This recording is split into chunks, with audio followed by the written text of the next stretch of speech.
So Kim Kardashian got in trouble recently because she made a comment that you need to get your ass up and work, and people don't even want to work hard these days.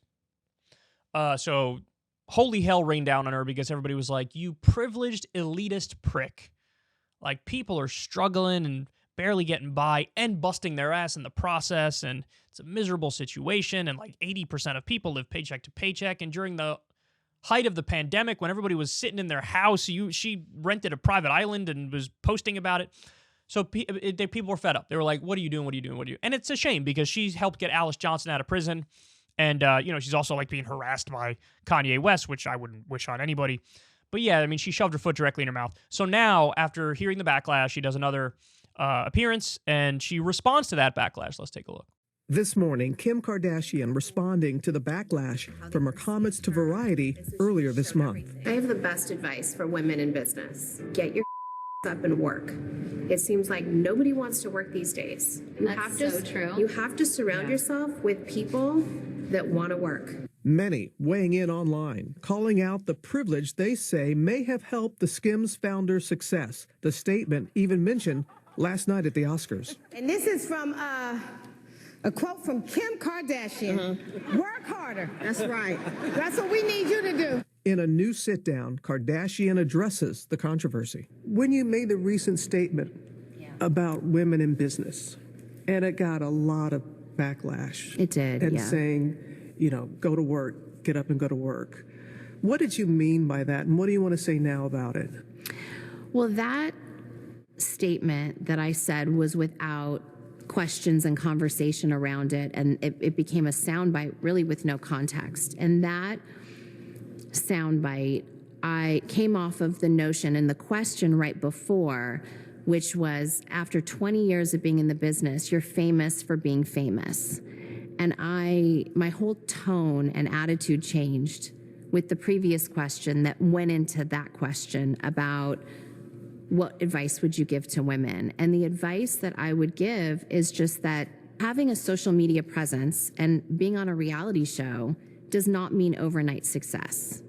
And you have to really work hard to get there, even if it might seem like it's easy and that you can build a really successful business off of social media. And you can if you put in a lot of hard work. And it wasn't a blanket statement towards women or to feel like I don't respect the work or think that they don't work hard. I know that they do. That was taken out of context, but I'm really sorry if it was received that way.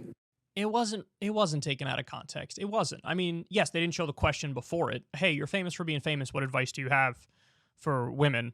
But it still was a dumb thing to say. Listen, I have no doubt, and maybe this is controversial, maybe you guys wouldn't agree. I have no doubt that on the business side of the shit she actually does. So, she has a bunch of lines of different shit and sells a bunch of products and whatnot.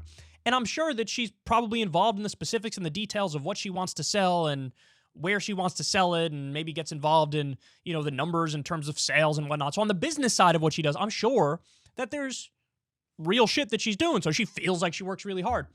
But the part about the reality show, don't tell me that that's hard work. Don't tell me that that's hard work. Especially the format of the show that they did, where they just have the camera on, just following them living their daily lives. That's what that was Keeping Up with the Kardashians. Don't lie to people and say that's hard work. That's not hard work. And there is an element of she's famous because she's famous. Like, yeah, you had a lot of connections back in the day, whether it was to Paris Hilton, and then, she had that famous sex tape that blew up with Ray J. And after that, there was an interest in her, and she ended up having her Keeping Up with the Kardashian show and posting on social media and doing the reality show. That is not hard work. You know what hard work is? Being in a coal mine. You know what hard work is? Being an accountant. That's hard work. It's grueling. Trudging through the day, trying to get by. Even if you like numbers, at some point, when you're on hour 3.5 of going through numbers, doing somebody's taxes, you're going to be like, oh, Jesus fucking Christ. I just want a burrito, dog. But, that's the thing. Just admit that part. Just admit that part. Yeah, you know what? The reality show, that's not the hardest work in the world. We got to put a camera on and just live our lives. Okay. Posting on social media, That's not really hard work. Now, by the way, I don't know if Kim does this. I assume she does. I know other members of the Kardashian family do it. But like those sponsored posts, I find those so gross, man. Like she probably gets paid over $100,000, maybe $1 million for a post she does pushing a certain product. And I don't know. I just find something about that is unsettling to me.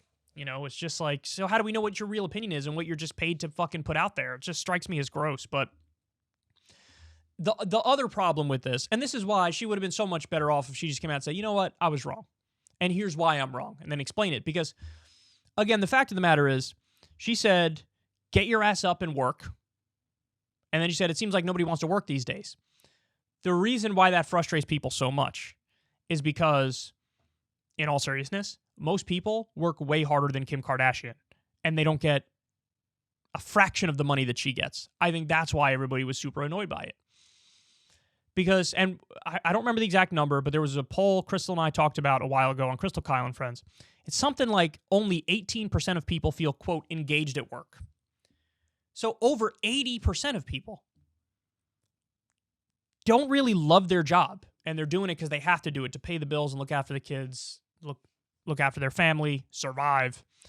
And so when you have a situation where like 80% of people are busting their ass, not really getting rewarded for it in the way that they feel they should be rewarded for it, and they're not crazy happy about their situation, but they're still doing what they got to do to get by. And then you got this person who has everything, who's saying, like, you don't work hard, but I do.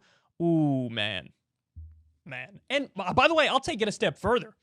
Even if people genuinely felt, even if that was true, like, people don't want to work these days. It's like, well, gee, I wonder why. If that were the case, why is that?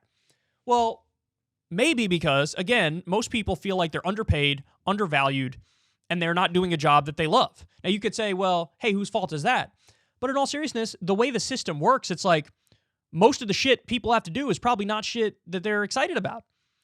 You know, it's not really a system that benefits creativity and allows everybody to follow their dream and their passion. It'd be glorious if it was, but it's not really that. Only 18% of people feel like that's, I'm doing what I love and I'm engaged at work, you know? So even if she was right and like nobody wants to work these days, it's like, well, let's examine why. And maybe the correct answer is not to just cast moral judgment. Maybe there are like, it's not an individual failing. It's like more a systemic problem. And my guess is, by the way, if people got paid more to do even the jobs that they're not crazy about, they would be much happier to go to work. Because it's like, hey, at least I'm fucking stacking some paper here, and then that allows me to have more leisure time, that allows me to get some more material goods that would increase my quality of life or whatever. So, I mean, the fact of the matter is, again, most people do what they have to do to get by. And so they are working hard, and they're not really rewarded that well for it. And so for somebody who's just, I mean, is she a billionaire yet? I don't know. I know Kylie was, or at least for a little bit. I don't know if Kim is, but multi-hundred millionaire. It's like Kim is lying to herself in thinking this is purely a meritocracy that we live in. And the myth of meritocracy is one that's always gotten under my skin massively, because it's such a self-serving belief for people who have quote unquote made it to the top. I must be special. And it's like, your market value is not the same as your human value. And a lot of phenomenal people don't make a lot of money in the market. And it's not a failing on their part. It's that the system is not geared towards rewarding certain kinds of people who might be phenomenal people, but don't have the ability on the marketplace to make colossal amounts of money. So it's annoying, man. It's annoying. She could, some people are calling this an apology. That doesn't, I'm sorry if it came across that way, but it was taken out of context. That's not really an apology. But if she just came out and said, look, I was wrong to say that people do work hard, and they work hard and they don't get paid nearly as much as they should get paid for it. And yeah, perhaps the reality show is not the most amount of work. I do other things that are a lot of work, but the reality show isn't a lot of work. Posting is not a lot of work. If she said that, I think people would be like, okay, all right. But I don't know why it's so hard. Like, if I really feel like I do something wrong, I'm just like, hey, I was wrong about that. What is it with the, people who are incapable of doing that? It's very strange to me. Because it's not like it's like she's trying to protect her image, but in the process of trying to protect her image, she's actually digging her hole deeper and making it worse. The better way to quote unquote protect your image is to just be honest and be like, yeah, I was wrong, my bad. Because people get stuff wrong, it happens. In my experience, people are generally very forgiving. If you're just like, hey, I was wrong, my bad. You're like, that's fine. Yeah, what are you going to do? Hey, you're admitting it. Awesome. Great. So, could have done that, Kim. Could have done that, but clearly she's not in that headspace. Ever since Adpocalypse, when YouTube defunded all independent news and politics overnight, we haven't trusted them. We know they can pull the rug out from underneath us at any time. If you enjoy this content, please consider tipping $1 or $2 per month on the Secular Talk Patreon. Link in the video description box below. Thanks for your support.